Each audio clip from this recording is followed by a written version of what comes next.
با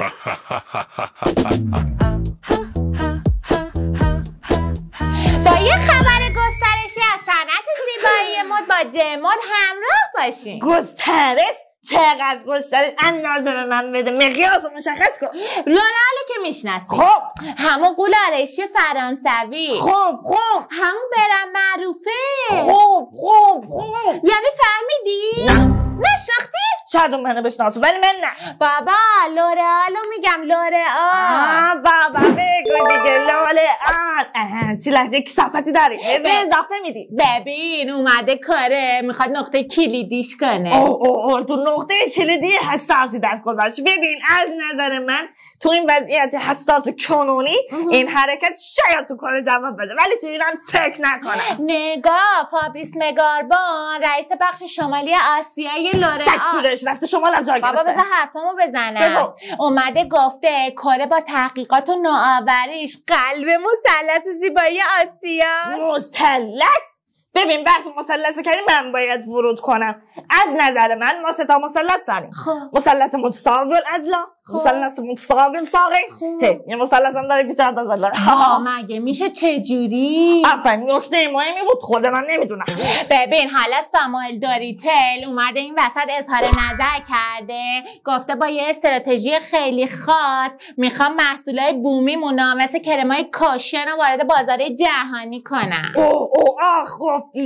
گفتی من یه بار این کرم کاشن زدم. خب چی شد؟ ببین نگم برا. خب بگو دیگه. خب خیلی واضح و شفاف دارم بهت میگم که نگم برا. خب من دوست دارم با ادامهشو ببینم. ولی ادامهش دوست نداره تا رو ببینم.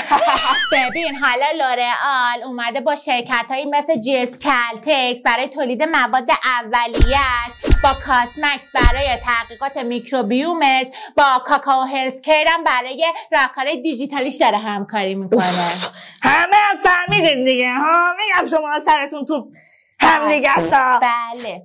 به من میگه داداش ما رفیق جینگه همین، من خودم بچه نافه کنم. ما با هم دیگه فوتبال زیاد بازی میکنیم، من لحظه معلوم نیست. ببین پشت همه این حرکتاش برندهای لوکسی مثل لانکوم، یوسن لورن، آرمانی، برندهای مراقبتی پوستی مثل بیوترم و کیلز هم هستن.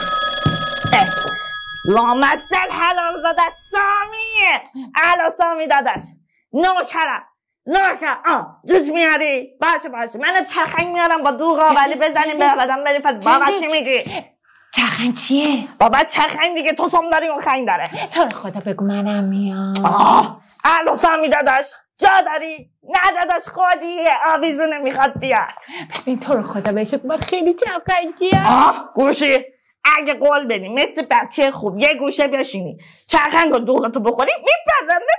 آخ جون من برم حاضرشم حالا چی بپوشم؟ خیلی یا حضرت جم قادر حلمی.